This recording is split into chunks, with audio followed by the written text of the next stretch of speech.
dominasi budaya Korea di dunia termasuk Indonesia digemari generasi muda.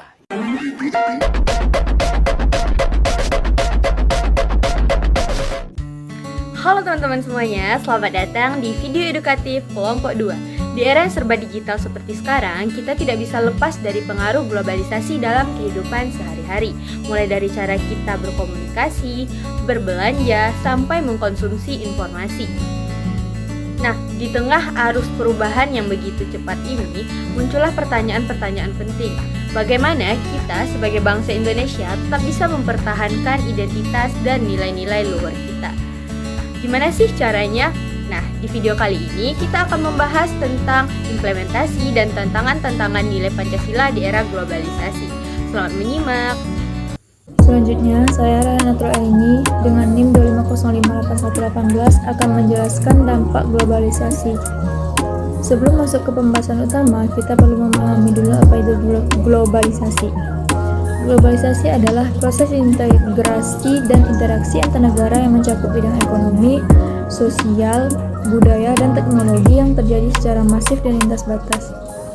Di satu sisi, globalisasi membawa banyak manfaat kemudahan akses informasi, percepatan inovasi teknologi, serta terbukanya peluang ekonomi yang lebih luas. Namun, di sisi lain, globalisasi juga membawa dampak yang perlu kita waspadai bersama. Seperti yang pertama, yaitu masuknya nilai-nilai dan budaya asing yang belum tentu sesuai dengan karakter bangsa.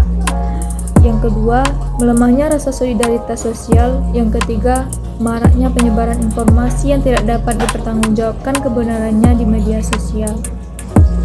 Baik teman-teman semuanya, perkenalkan nama aku Sasha Nabila dengan NIM 250582129. Pada kesempatan kali ini aku akan menjelaskan tentang apa itu Pancasila. Pancasila adalah dasar negara sekaligus pandangan hidup bangsa Indonesia yang terdiri dari 5 sila, yaitu ketuhanan yang Maha Esa, kemanusiaan yang adil dan beradab, persatuan Indonesia, kerakyatan yang dipimpin oleh hikmat kebijaksanaan dalam permusyawaratan perwakilan, dan keadilan sosial bagi seluruh rakyat Indonesia. Pancasila bukan sekedar simbol atau hafalan semata.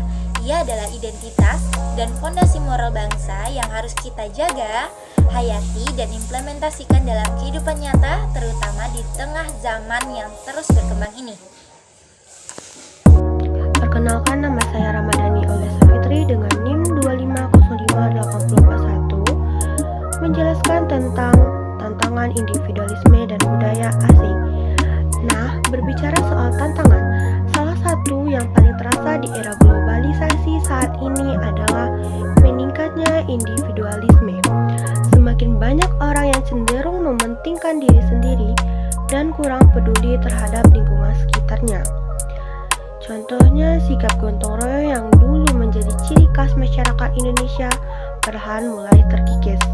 Selain itu, pengaruh budaya asing juga semakin kuat.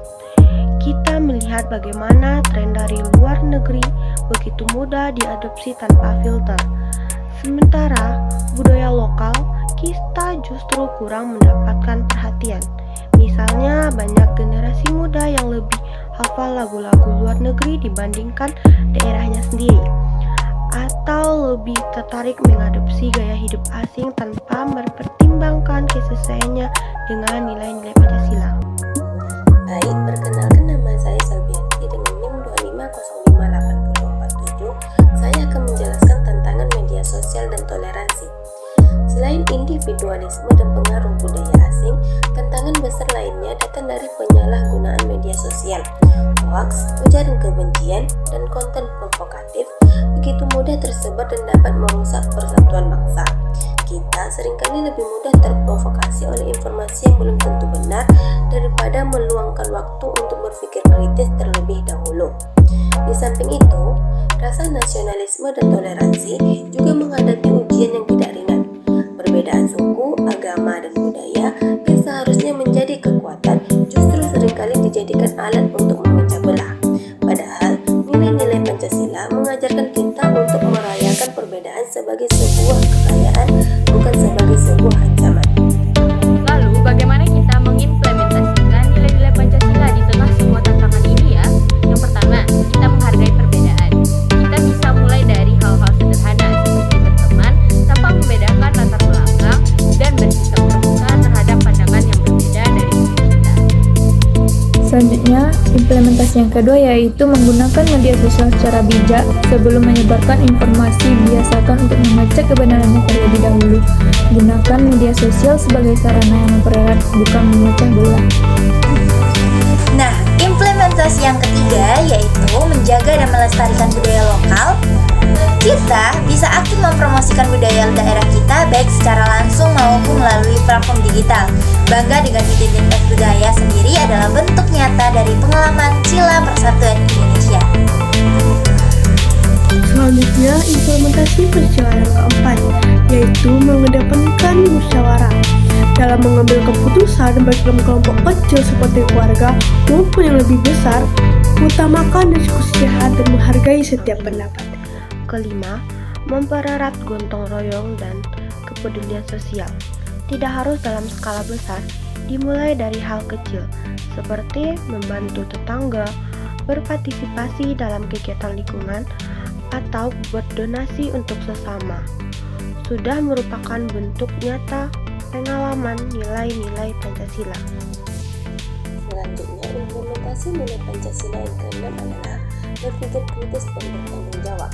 Jadilah konsumen informasi yang cerdas dan warga negara yang aktif berkontribusi positif bagi masyarakat.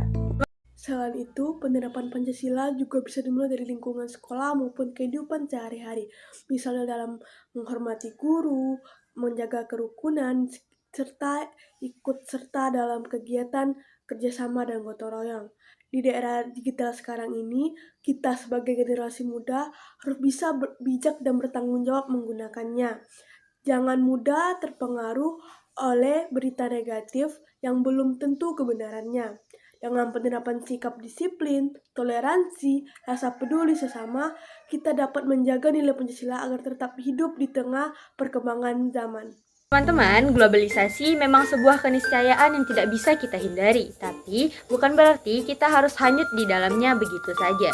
Kita harus menyikapi globalisasi secara bijak dan juga kritis, menyaring mana sih yang baik bagi kita, yang membawa manfaat, dan yang mana yang bertentangan dengan nilai-nilai luhur bangsa kita. Pancasila bukan sekedar warisan masa lalu, ia adalah kompas moral yang tetap relevan untuk memandu kita menghadapi tantangan zaman. Selama kita menjaga dan mengamalkan nilai-nilai Pancasila dalam kehidupan sehari-hari kita, identitas dan persatuan bangsa Indonesia akan tetap kokoh. Nah, mungkin cukup sekian video edukatif dari kami. Terima kasih sudah menonton dan menyimak video dari kami kelompok 2. Kami kelompok 2 pamit undur diri. See you next time.